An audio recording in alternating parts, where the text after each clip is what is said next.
अस्सलाम वालेकुम दोस्तों, कैसे हैं आप? मैं हूं अदनान हुसैन, आप देख रहे हैं रिपोर्टर्स इनसाइड। दोस्तों, फैसल वावड़ा की एक मुलाकात हुई आसिफ अली जरदारी के साथ। ये गैर मामूली मुलाकात थी क्योंकि फैसल वावड़ा का शुमार उन लोगों में होता है जो हर सियासी जमात पर तनकीद करते रहे थे, खासतौर पे पीपल्स पार्टी पर। तो उन्होंने इस तरह की तनकीद की थी कि ये गुमान ही नहीं किया जा सकता कि फैसल वावड़ा पीपल्स पार्टी में शामिल होंगे। तो फैसल वावड़ा की ये जो आसिफ जरदारी से मुलाकात थी, आखिर ये क्यों हुई, किसका पैगाम लेकर फैसल वावड़ा आसिफ अली जरदारी के पास गए थे? और ये पैगाम नहीं था, ये मैं आपको खबर दे रहा हूं, ये पैगाम नहीं था बल्कि एक धमकी थी, वार्निंग थी जो आसिफ अली जरदारी को भिजवाई गई थी। अब जो फैसल वावड़ा है उसके बारे में आपको पता है, ये एस्टैब्लिशमेंट का आदमी है। एक जमाने में पीर पगाड़ा साहब हुआ करते थे, आपको पता है, वो बड़ी बड़ी पेशन गोइयां करते थे कि बूट की आवाज आ रही है, मुझे बूट आने वाले हैं, माशाल्लाह के बारे में वो बातें किया करते थे। फिर पीर पगाड़ा चले गए तो शेख रशीद मंजर आम पर आया, गेट नंबर 4 की चौकीदारी करता रहा, वहां की तर्जुमानी करता रहा और बड़ी बड़ी पेशन गोइयां करता रहा। अब के जमाने में फैसल वावड़ा ने पीर पगाड़ा और शेख रशीद का रूप अपनाया हुआ है, बड़ी बड़ी पेशन गोइयां करता है, बड़ी बड़ी बातें करता है। अब ये जो मुलाकात आसिफ अली जरदारी के साथ फैसल वावड़ा की हुई है, अंदर की खबर क्या है, अहम मालूमात मैं आप दोस्तों को देने वाला हूं। लेकिन उससे पहले दोस्तों, तहरीके इंसाफ के साथ जो हो रहा है, अब तहरीके इंसाफ को दफन करने की तैयारियां हो गई है। जनाजा तहरीके इंसाफ का निकल चुका है, अब दफन करने की तैयारियां हो रही हैं और जो आखिरी खील तहरीके इंसाफ के कफन में ठोकी गई है वो है जो उनका बल्ले का निशान उनसे ले लिया गया है। अब ये कोई एक्सपेक्ट नहीं कर रहा था। तहरीक इंसाफ में भी बाकायदा जो अब तहरीक इंसाफ वकला के हवाले हो गई है, गौर खान को चेयरमैन बनाया गया है, लेकिन कानूनी तौर पे जो तहरीक इंसाफ है, जो जो हिकमत अमली अपना रही है वो बैकफायर कर रही है। इससे आपको अंदाजा होगा, ये जो कानूनी माहिरीन ने तहरीक इंसाफ को टेक ओवर कर लिया है, चाहे गौर खान हो, जो है वो लतीफ खोसा हो, चाहे वो शेर अफजल मरवत हो, या दीगर जो भी लोग हैं जो तहरीक इंसाफ की बागडोर संभाल रहे हैं इमरान खान के बाद, वो कानूनी तौर पे उसकी जो मुश्किलात है तहरीक इंसाफ की, उससे बाहर नहीं निकाल पा रहे हैं।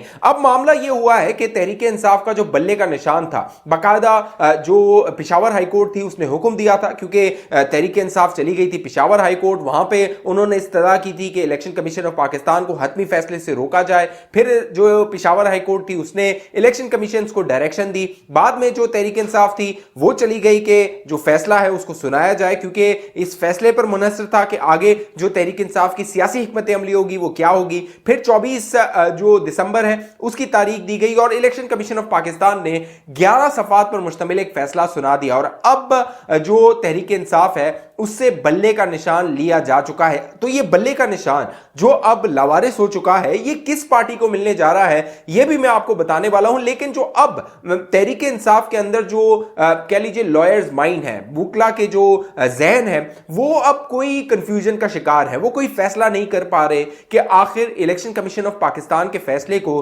किस अदालत में चैलेंज किया जाए। पहले तो यह तय किया जा रहा था कि इस मामले को पिशावर हाईकोर्ट लेकर जाया जाए, क्योंकि पहले ही वहां पे मामला था। लेकिन जो पिशावर हाईकोर्ट थी वो तो हुक्म दे चुकी थी इलेक्शन कमीशन को कि अपना फैसला सुना दिया जाए। तो पिशावर हाईकोर्ट के बारे में ये तहफ़्फ़ुज़ात है कि अगर पिशावर हाईकोर्ट जाया गया तो पिशावर हाईकोर्ट जो है वो इनकी दरख्वास्त को मुस्तरद कर देगी और फिर दोबारा अल्टीमेटली इन्हें सुप्रीम कोर्ट ऑफ पाकिस्तान जाना पड़ेगा। तो अब कुछ जो कानूनी माहिरीन है तहरीक इंसाफ के अंदर वो ये राय दे रहे हैं कि हमें सुप्रीम कोर्ट चले जाना चाहिए, कुछ कह रहे हैं कि हमें पिशावर हाईकोर्ट जाना चाहिए। जो पिशावर हाईकोर्ट जाने का कह रहे हैं वो ये कह रहे हैं कि अगर हम सुप्रीम कोर्ट चले गए और वहां पर हमें कहा गया कि आप रेलेवेंट फोरम से राब्ता करें, यानी हाईकोर्ट के पास जाए, फिर आप सुप्रीम कोर्ट आए, तो फिर हमारा वक्त जाया होगा। और अगर हम डायरेक्टली जो है वो पिशावर हाईकोर्ट चले जाते हैं और वहां पर हमारी दरख्वास्त मुस्तरद हो जाती है तो फिर वहां पर भी हमारा वक्त जाया होगा। तो एक कंफ्यूजन है जो तहरीक इंसाफ के अंदर है। साथ साथ जो वक्त है वो बहुत तेजी से हाथ से निकलते जा रहा है। आज का जो रोज है, आज नॉमिनेशन पेपर जो कागजात नामजदगी जमा करवाने की आखिरी दिन है, आखिरी तारीख है, और जो तहरीक इंसाफ के उम्मीदवार हैं वो तक फाइनल नहीं हो पा रहे हैं। किसने कागजात जमा करवाने हैं तो तहरीक इंसाफ के जो है वो नाम से जमा करवाने हैं या आजाद हैसियत में जमा करवाने हैं। तो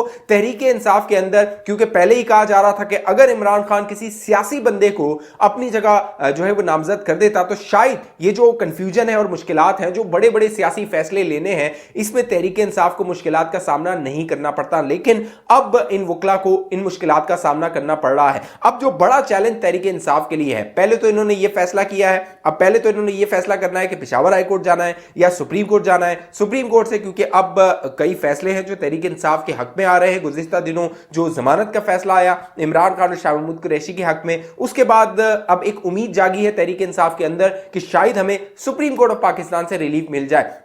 लेकिन जो बड़ा चैलेंज है वो ये है कि जो उम्मीदवार होंगे वो किस निशान के साथ लड़ेंगे। एक तो बल्ले का निशान बच पाएगा या नहीं बच पाएगा, और जनवरी में बाकायदा 13 जनवरी तक जो है वो कागजात नामजदगी वाला और फहरिस्तों वाला ये पूरा मरहला मुकम्मल हो जाएगा। उसके बाद बैलेट पेपर छपने हैं। बैलेट पेपर जब छपने हैं उसमें बल्ले का निशान होगा या नहीं होगा, ये जो है वो मुनहसर है कि इस पर इलेक्शन कमीशन ऑफ पाकिस्तान क्या फैसला करती है और अदालतें क्या फैसला करती हैं। और 13 जनवरी से पहले अगर ये फैसला नहीं होता कि बल्ले का निशान तहरीक इंसाफ के पास रहेगा या नहीं रहेगा, तो वो जो बैलेट पेपर्स हैं उनमें बल्ले का निशान जो है वो शामिल नहीं होगा। तो ये बड़ा चैलेंज है तहरीक इंसाफ के लिए, बड़ी मुश्किल है तहरीक इंसाफ के लिए। लेकिन अब तक तहरीक इंसाफ के अंदर जो कह लीजिए क़यादत है वो कंफ्यूजन का शिकार है। साथ साथ जो रियासती इदारे हैं वो ये तय कर बैठे हैं, ये फैसला कर बैठे हैं कि किसी सूरत भी तहरीक इंसाफ को जो है वो अगले इंतखाबात में हिस्सा लेने नहीं देना। उसकी वजह यह है कि तहरीक इंसाफ, जिस तरह तहरीक इंसाफ को एस्टैब्लिशमेंट ने उबारा था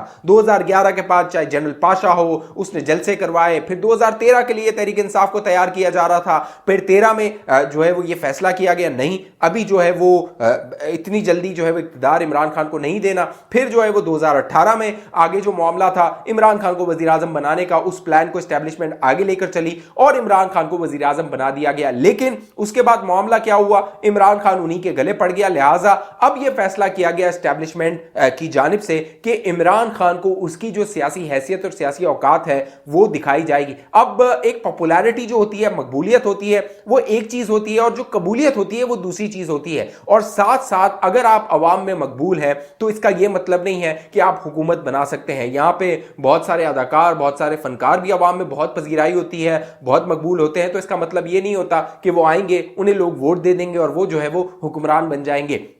लिहाजा इमरान खान को उसकी हैसियत और उसकी औकात, सियासी औकात बताई जा रही है कि वो क्रिकेटर के तौर पे, एक साबिक क्रिकेट के कप्तान के तौर पे तो अवाम के लिए जो है वो माने रख सकता है, एक सेलिब्रिटी स्टेटस रख सकता है। लेकिन सियासी तौर पे इमरान खान जितना नाबालिग है उसका अब इस्टेब्लिशमेंट ने जो पूरा प्लान है वो बना लिया है। साथ साथ अहम और दिलचस्प बात गुज़िश्ता दिनों जो हुई वो हुई आसिफ अली जरदारी की फैसल वावड़ा से मुलाकात। अब ये बड़ी गैर मामूली मुलाकात थी क्योंकि फैसल वावड़ा की अचानक जो है वो जरदारी साहब के पास जाना, फिर तस्वीर का मंजर आम पर आना, जरदारी साहब का फैसल वावड़ा के मुंह पर हाथ रख के एक तस्वीर को जारी करना और फैसल वावड़ा का जो है वो अचानक जाना, बड़ी चहमगोइयां हो रही थी, बड़े कह लीजिए कान खड़े हो गए कि आखिर फैसल वावड़ा ने क्यों मुलाकात की। तो अब जो जराए दावा कर रहे हैं वो ये है कि ना फैसल वावड़ा तहरीक पीपल्स पार्टी में शमूलियत के लिए मिलने गया, ना फैसल वावड़ा जरदारी साहब की खैरियत दरियाफ्त करने गया, ना ही फैसल वावड़ा जो है वो कोई नेक ख्वाहिशात का पैगाम लेकर गया आसिफ अली जरदारी के लिए।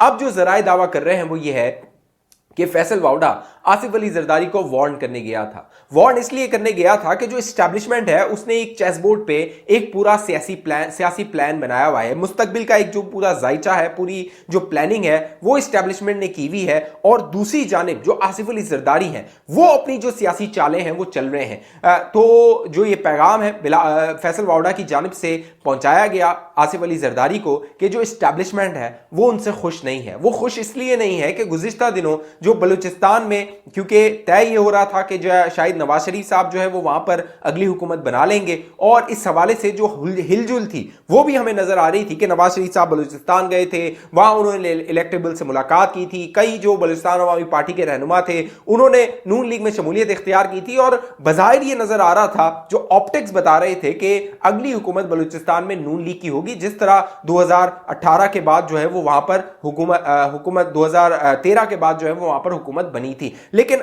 फिर आसिफ अली जरदारी ने अपने आप को सियासी जो कह लीजिए तौर पे अपने आप को मुतहरिक किया और कई रहनुमाओं को उन्होंने अपने साथ शामिल करने की कोशिश की। अब जो जराए दावा कर रहे हैं वो ये है कि आसिफ अली जरदारी को यह पैगाम दिया गया कि अगर आप बाज ना आए, अगर आप जो सराइकी बेल्ट है वहां पर आपने तोड़ जोड़ करने की कोशिश की, या फिर बलूचिस्तान में जो है वो तोड़ जोड़ करने की कोशिश की, या दीगर जो सूबे हैं वहां पर जो गेम प्लान है एस्टैब्लिशमेंट का उसको डिस्टर्ब करने की कोशिश की, तो फिर सिंध में आपके लिए मुश्किलात हो सकती हैं। यही मामला 2018 के इंतखाबात में था।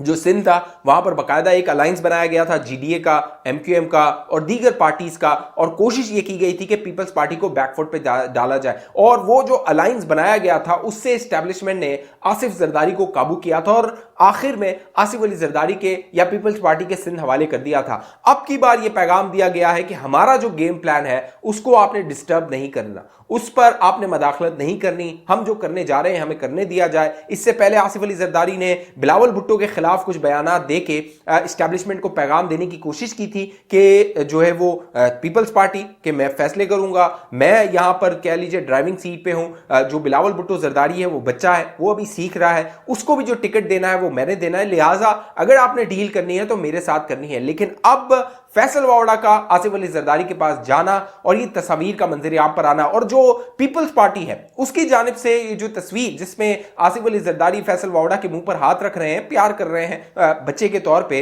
इस तस्वीर का जारी करना भी पैगाम है एस्टेब्लिशमेंट के लिए। जिस तरह बिलावल के बारे में पैगाम दिया था आसिफ अली जरदारी ने, ये पैगाम ये है कि जो फैसल वावड़ा को आपने भेजा है ये हमारा बच्चा है, तो जो अगर बात करनी है तो डायरेक्ट बात कीजिए, ये हमारा बरखुरदार है और इसके जरिए पैगाम न दीजिए। ये आसिफ अली जरदारी के ऑप्टिक्स वाइज जो कह लीजिए मैसेजिंग है वो हो सकती है। साथ साथ जो तहरीक इंसाफ का निशान है वो एक अवामी पाकिस्तान पार्टी है, वो अब मंजर आम पर आ गई है और वो डिमांड कर रही है कि उसे बल्ले का निशान दे दिया जाए। अब ये बल्ले का निशान किसको मिलता है आने वाले वक्त बताएगा, देखना है कि ये किसके पास जाता है। इस हवाले से जो भी आपकी राय नीचे कमेंट कीजिए। अब तक ये चैनल सब्सक्राइब नहीं किया जरूर सब्सक्राइब कीजिए। अगली वीडियो तक मुझे इजाजत दीजिए, अपना ख्याल रखिएगा।